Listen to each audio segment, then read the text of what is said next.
Did you know that 100 out of 100 people are suffering with subscriber phobia? So if you hit the subscribe button, you're cured!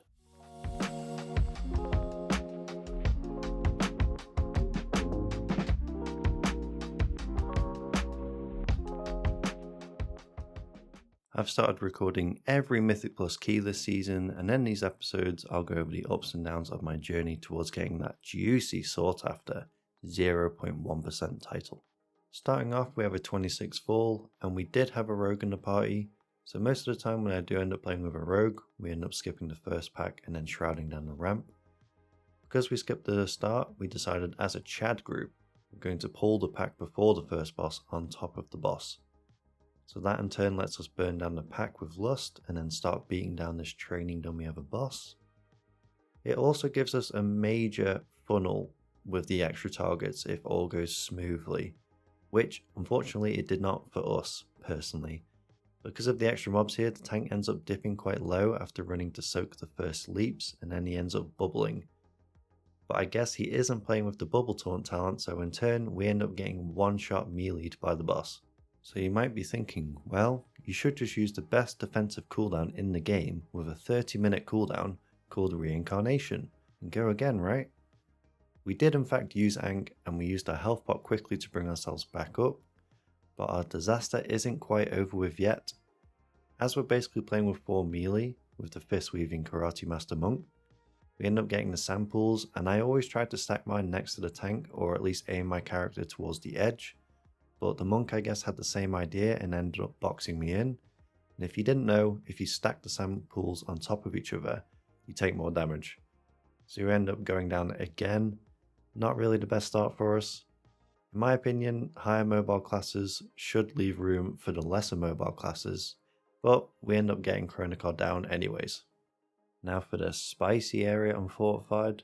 Enhanced does pretty well in this area. You got a lot of priority targets you need to get down, so as soon as you get a few extra targets around it, you can just full focus it down with Funnel. And then you can try skip a set of Chrono Bursts, which is what I tend to do because that shit hurts. And if you do end up getting Chrono Burst, use a defensive, go out, start spam healing surging yourself just so you're as topped as possible before it blows up. For some reason we decided to just pull the big dude alone. I guess it's just to be safe because Fall has a really lenient timer. So just pulling it by itself and then doing the pack after isn't too much of a time waste. But if you do end up pulling them both together, I would just save your cooldowns for like 5 to 10 seconds and then you can wait for the ads to come out and then full send, baby. We do end up losing the Hunter and the Healer a couple of times to Bloom and Tainted Sands. We also had the tank die pulling a new pack, which in turn made us rack up a few more deaths across the board. Me and Hunter are playing pretty greedy here. We're using the Corrupted Rage file in this area, and that paired with the debuffs which go out. They both tick pretty hard, so you can end up dead within like 2 seconds.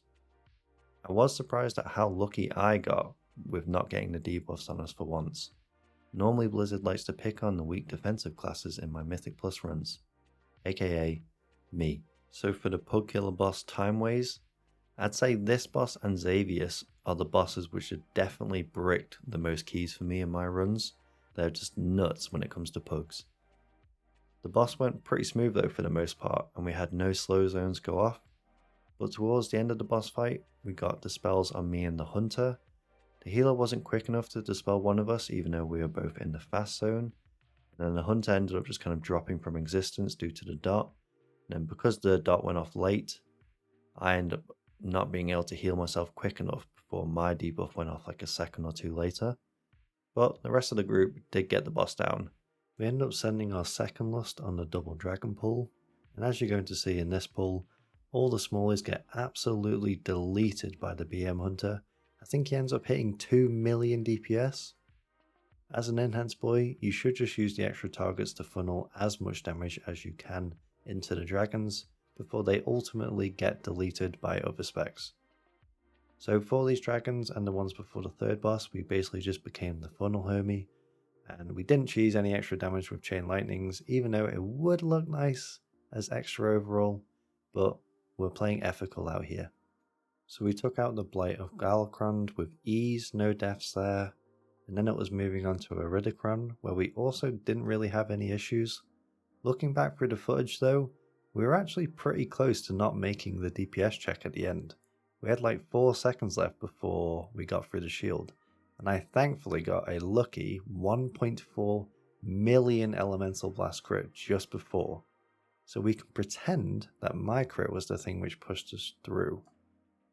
We get a nearly double digit number here with +9 on the key, and that takes us to 3387, so we are very close to getting 3.4k. We're now doing a big boy key and we're sending my 27 Atal, which is our first attempt at doing a 27, so pretty big stuff.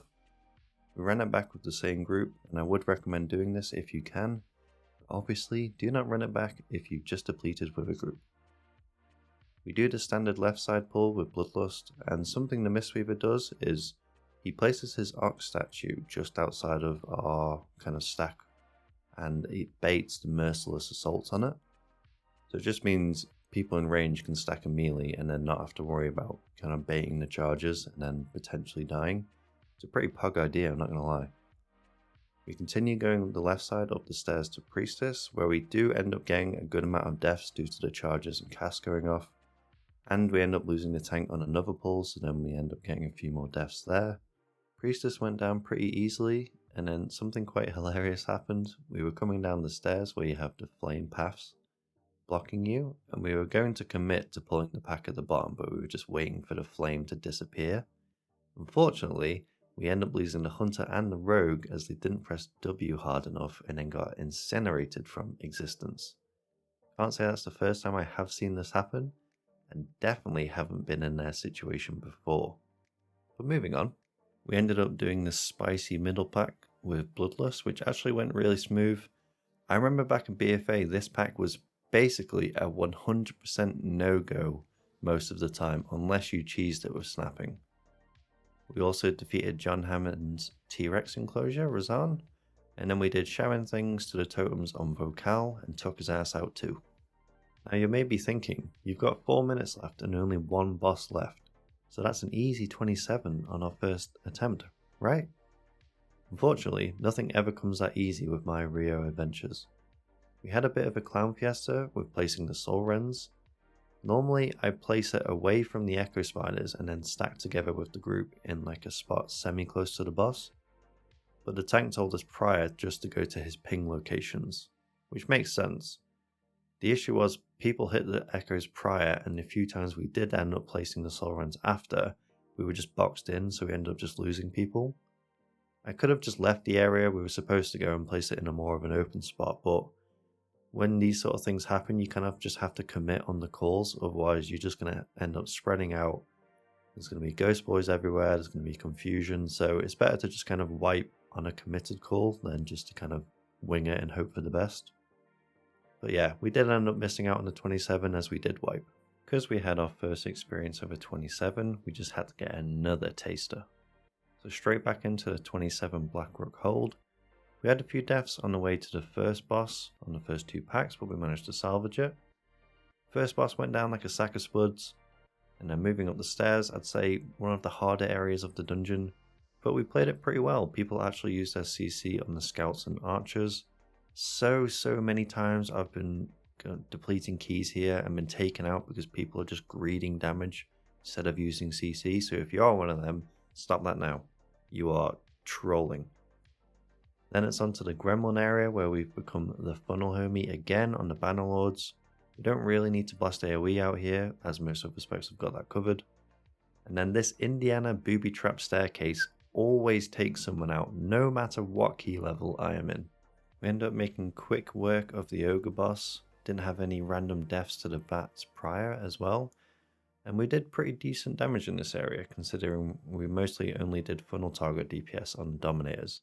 And no, I am not talking about funnel damage on your mothers. Get it? Because Dominators?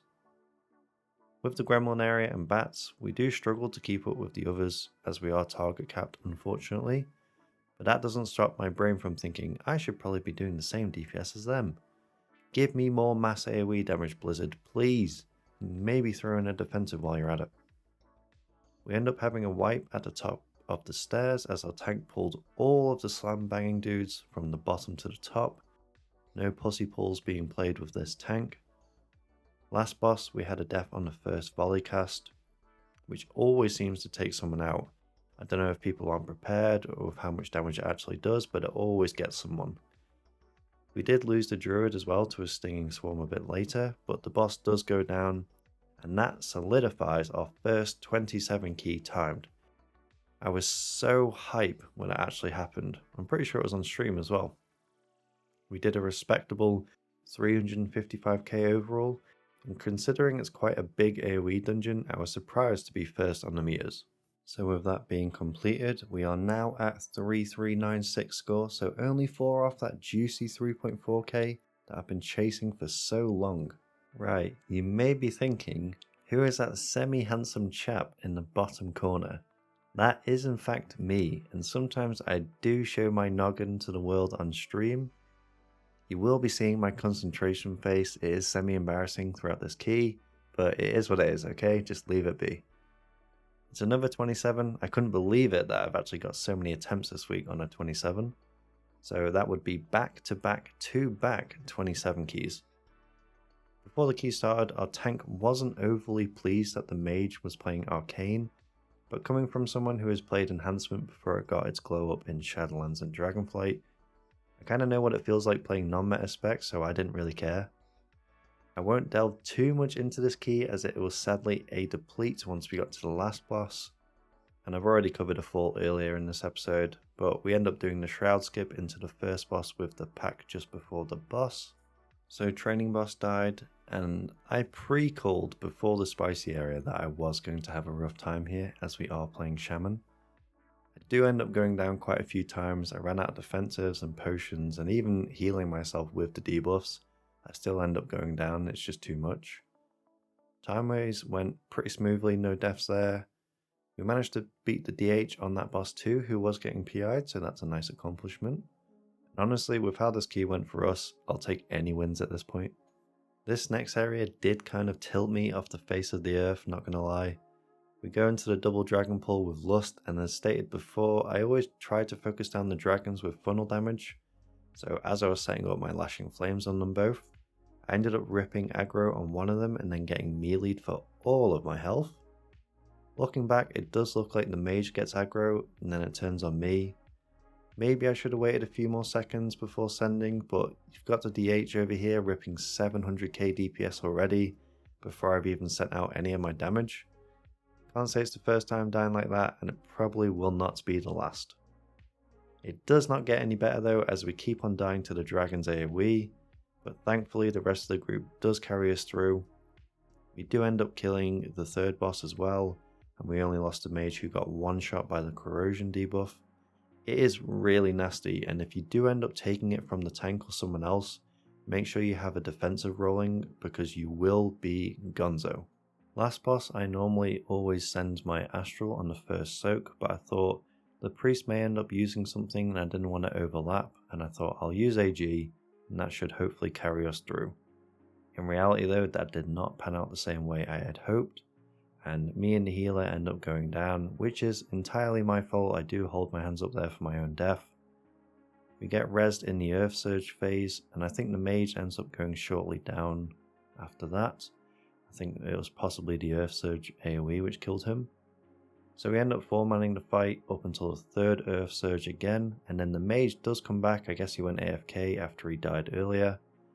But what ends up happening is the tank CRs him and then he rezzes right into the spike and then instantly leaves the group, and that basically marks the end of our 27 fall journey. So we went down under to a throne 26, did the big pull at the start with Bloodlust, and at one point we actually had 6 wolves out, which was pretty nuts. And then we also kept up with the DH for quite a bit, which I'm quite proud of, peaking nearly 900k damage, which is pretty fat numbers for us enhanced boys without an org. We didn't have the sentinels in this pull, but if we did, we would have just full sent them with funnel damage. We cleared up to the little version of Lady Najatar, no issues on the way there. We did have one meme moment on the boss fight where the DH got blue swirlied out of existence after the ads had died in the intermission, which is a little funny thing which happened. Outside of that, she was no bother. And then it was moving on to the second boss, which is Mr. Krabs on steroids. Again, no issues here on this boss, not a single death. Not really sure what's going on here with these bosses being so smooth. It's not normally like this in the Wild West of Azeroth PUG adventures.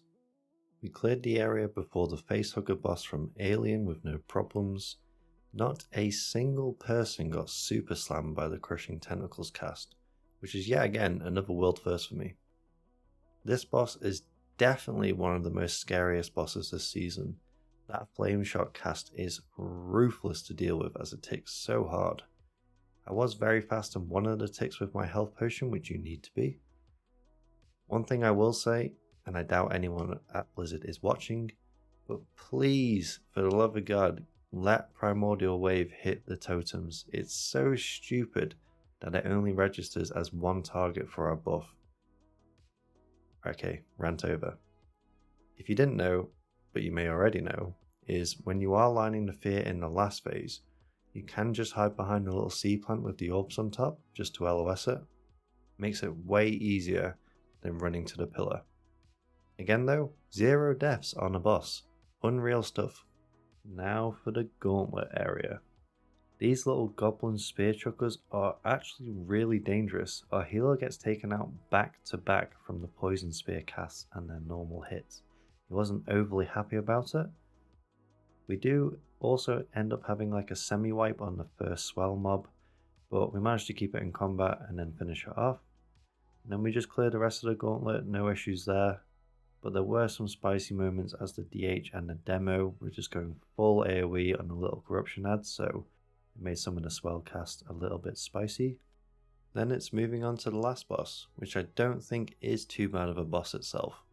It can be lethal though if you dip your toes too long in the black pools, and that is very easily done as they do spread and grow out. For this boss, you can stack together when you get the cleaning beams just to clear areas faster, but I think if you're both on the ball straight away and just get where you need to be, you're not really going to have any issues cleaning up all the goop.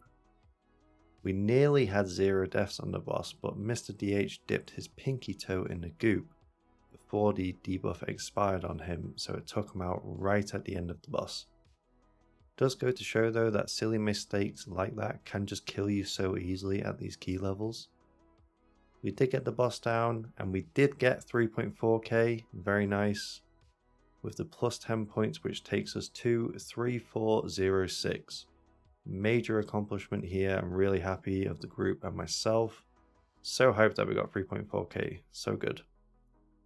On another note, it's not normally me on the bottom of the meter, and I know we did more funnel damage and we can't really compete in the mega pulls, but I did do a little investigating for my own ego, and the Warlock's top damage was spiteful, and the second from top was the little corruption ads, and it was a similar story for the DH as well.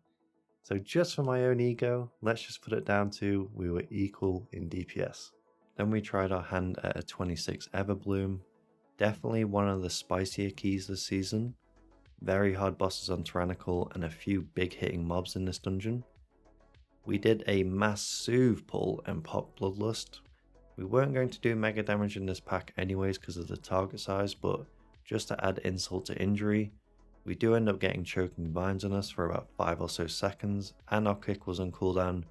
But to be honest, even if it wasn't on cooldown, it's so hard to see what is casting what because there's so many casts going off in this pull size.